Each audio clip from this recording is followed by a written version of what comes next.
ఐక్య ఉపాధ్యాయ ఫెడరేషన్ కర్నూలు జిల్లా సార్. మేము ఈరోజు చేస్తున్నది ధర్నాలు మాకు ఏదేదో గొంతెమ్మ కోరికల కోసం కాదు. మేము అప్లై చేసుకున్నటువంటి సరెండర్ లీవ్స్ అయితేనేమి, ఏపీజీఎల్ఐ లోన్స్ అయితేనేమి, జీపీఎఫ్ లోన్స్ అయితేనేమి, ఇవన్నీ రావాల్సిన బకాయిలు ఉన్నాయి. ఇవి రావాలి. పీఆర్సీ అరియర్స్, డిఏ అరియర్స్ కూడా మాకు బకాయిలు ప్రభుత్వం చెల్లించాలి. కానీ ఇంతవరకు కూడా ఎటువంటి బకాయిలు మాకు ఇంకా చెల్లించలేదు. అసలు రాష్ట్ర ప్రభుత్వము 1వ తారీఖున జీతాలు కూడా మాకు ఇవ్వడం లేదు.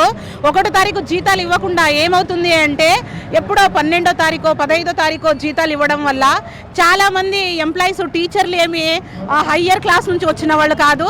చాలామంది బీద వాళ్ళు ఉన్నారు, చాలామంది మిడిల్ క్లాస్ ఉన్నారు, పిల్లల ఎడ్యుకేషన్ లోన్స్ తీసిన వాళ్ళు ఉన్నారు, ఇంకొకటి ఇల్లు కట్టుకోవడం కోసం బ్యాంక్ లోన్ తీసిన వాళ్ళు ఉన్నారు. 1వ తారీఖు వేసుకోకుండా మా మంత్రి గారు చెప్తున్నారు, బొత్స గారు, మీకేం జీతం వేస్తున్నామా లేదా అని అంటున్నారు. సార్, మాకు బ్యాంక్ వాళ్ళు ఇలా అడగడం లేదు. మేము ఈఎంఐ 1వ తారీఖు, 2వ తారీఖు, 5వ తారీఖు లోపలే మేము ఈఎంఐ కట్టాలి.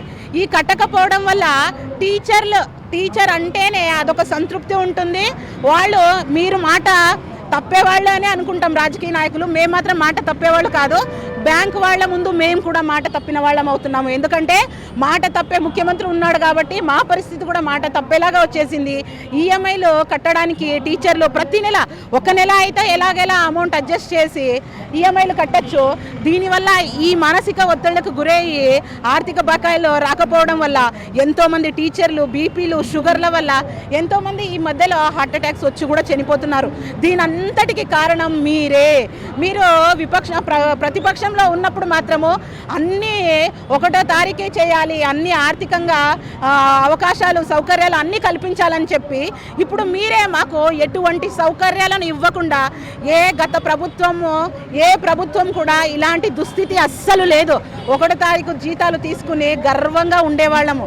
కానీ ఇప్పుడు దసరా వచ్చినా డబ్బులు ఉండవు, దీపావళి వచ్చినా డబ్బులు ఉండవు, రంజాన్ వచ్చినా డబ్బులు ఉండవు.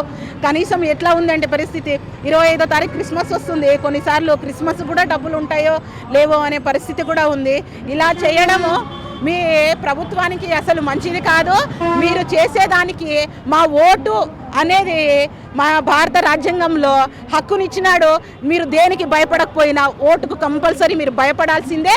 మిమ్మల్ని మేము కంపల్సరీ భయపెట్టి తీరుతామని తెలియజేసుకుంటూ ధన్యవాదాలు. నేను జీవిత యూటీఎఫ్ సహాధ్యక్షురాలు.